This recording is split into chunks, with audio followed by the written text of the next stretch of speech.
السلام علیکم ورحمۃ اللہ وبرکاتہ۔ اعوذ باللہ من الشیطان الرجیم، بسم اللہ الرحمن الرحیم۔ دعا دے مجھے اے زمین سخن کہ میں نے تجھے آسماں کر دیا۔ الحمدللہ، خطابت اور بیان تقریر سے بنائے تقدیر کے حوالے سے ہماری 2 کلپس شیخ دلشاد مہدوی یوٹیوب چینل پہ نشر ہوئے اور الحمدللہ آپ نے اس کو بہت زیادہ پسند کیا۔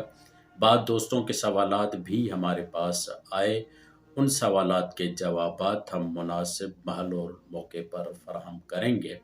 اور اس کے علاوہ ایک مدرسے سے ہمارے ایک دوست ہیں، انہوں نے ایک فرمائش ظاہر کی ہے اور وہ اپنی طرف سے ایک کام کرنا چاہتے ہیں۔ آئیے میں وہ فرمائش آپ کو سناتا ہوں اور اس کے بعد ان کا جواب بھی ہم ان کو دیتے ہیں۔ السلام علیکم۔ جی میں نے اس کو صبح دیکھا تھا لیکن وہ مجھے نہیں ملی، تو ابھی ٹھیک ہے، اپلوڈ ہو گئی۔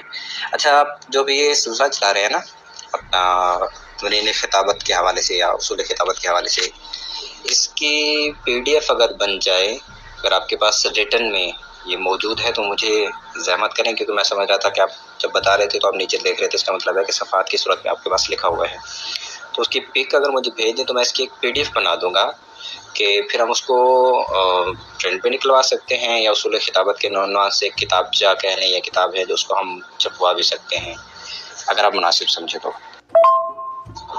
اور اس میں مزید تھوڑا سا دقیق ہو جائے تاکہ کتاب مفید کتاب کی شکل میں یہ سامنے آ جائے۔ پھر ایسا ہے کہ مدارس کے جو طلباء ہیں یا اساتذہ ہیں کہ جو اپنے مدارس میں یہ سلسلہ رکھ رہے ہیں وہ بھی اس سے استفادہ کر سکتے ہیں۔ السلام علیکم ورحمۃ اللہ وبرکاتہ۔ نہیں، میرے سامنے کتاب تو نہیں تھی، ایسے نکات لکھے ہوئے تھے اور کچھ سوچ رہا تھا تو نیچے دیکھ رہا تھا، 1-2 نکات ترتیب وار لکھے ہوئے تھے میں نے، اگر اس جملے میں سوچ رہا تھا وہ سامنے لکھے ہوئے نہیں تھے۔ اور اس کے علاوہ اگر آپ اس کو مثلاً لکھتے ہیں اور تحریر کرتے ہیں تو اچھی بات ہے، تحریر کریں، پھر اس کو چھپوائیں گے انشاءاللہ۔ جزاک اللہ۔ اور دوسری چیز یہ ہے کہ ہم انشاءاللہ تعالیٰ بھی یہاں پہ کورس چل رہا ہے تو ہم آپ کی جو مجالس ہیں اس کو PDF میں تشکیل دے کر، اور امید یہ ہے، جو میری کوشش یہ ہے آپ کی اجازت سے، ہم اس کو کتابی شکل دینا چاہیں گے اگر آپ کی اجازت ہوگی تو۔ اور پھر اگر کتابی شکل نہ بھی ہوئی تو پھر کم از کم یہ ہوگا کہ ہمارے جو دوست ہیں احباب، اور خصوصی طور پہ ہمارے طلاب جو ہیں ان تک یہ سلسلہ شیئر کیا جائے گا اگر آپ کی اجازت ہوگی، تاکہ وہ آپ سے استفادہ کر لیں اور ایک ان کا جو ہے انداز میں اور ان کو ایک بنا بنایا میٹر مل جائے جب تک وہ خود بنانے کے قابل ہوں۔ بالکل ہم ان دوست کو اجازت دیتے ہیں کہ وہ ہماری ان گفتگوؤں کو اور تقریر کے حوالے سے جو بیانات ہیں ان کو ریٹن صورت میں لکھیں اور لکھنے کے بعد اس کو PDF کریں اور دوستوں میں نشر کریں، تاکہ یہ کلپس اور یہ جو مواد ہے یہ خطبہ کے لیے مددگار ہو۔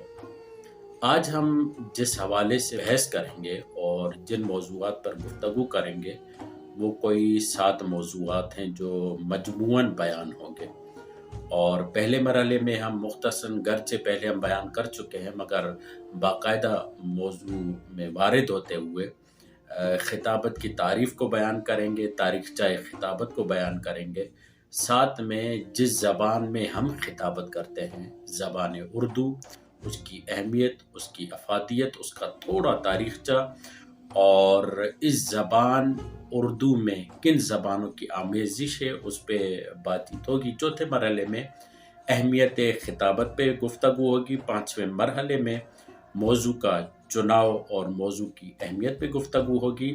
6 مرحلے میں خود خطیب کے حوالے سے سرسری گفتگو ہوگی، گرچہ بعد میں تفصیلی طور پر بھی گفتگو ہوگی، اور 7ویں مرحلے میں اہم ترین عناصر 5 خطابت وہ بیان کیے جائیں۔ تو چلتے ہیں موضوع کی طرف۔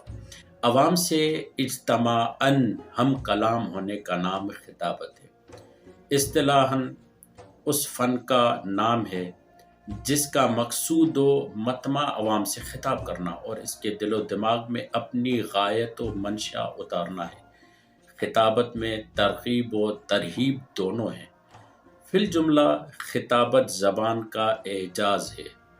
ابتدائی مرحلے میں خطابت کے 3 ستون ہیں، 3 پلر ہیں: خود مقرر و خطیب، جو اپنے فن و شخصیت کی معرفت کے تحت عوام سے خطاب کرتا ہے۔ نمبر 2، اس کا پیام اور پیغام اور اس کا موضوع جس کا اظہار انفرادی اور مقصود اجتماعی ہوتا ہے۔ نمبر 3، سامعین و حاضرین جسے ہم آج کل پبلک کہتے ہیں۔ یہ 3 اہم پلر ہوتے ہیں پورے خطابت کے ماحول کو فراہم کرنے کے لیے۔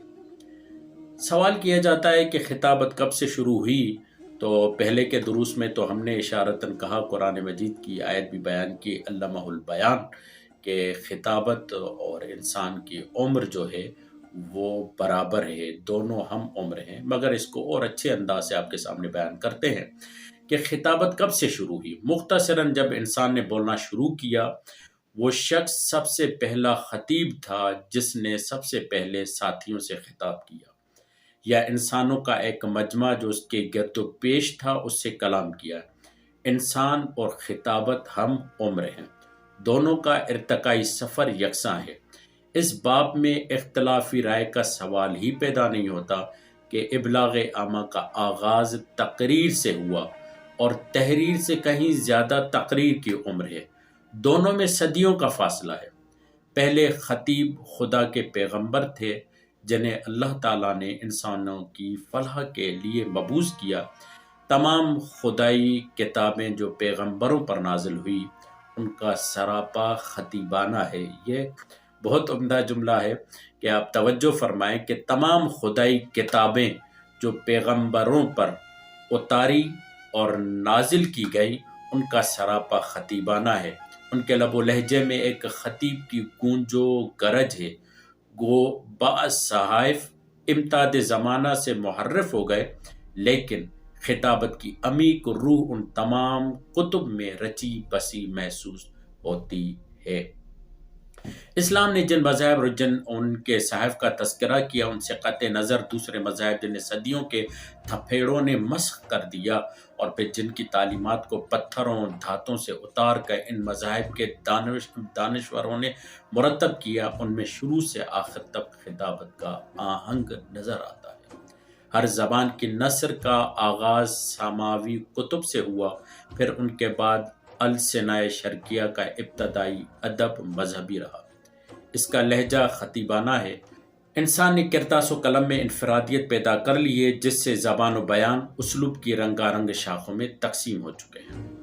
توجہ فرمائیے، تقریر کا مزاج تحریر سے مختلف ہے۔ تحریر کے رنگ و ڈھنگ تقریر سے جدا ہیں۔ پہلے خطابت میں یکسانی اور تنوع ہوتا تھا، اب وہ قلمونی اور اختلاف ہے۔ فن ایک ہی ہے لیکن شاخیں متعدد ہو گئی ہیں۔ یہی معاملہ ادب کا ہے۔ نثر کئی خانوں میں تقسیم ہو چکی ہے اور شعر کئی اصناف میں بٹ چکا ہے۔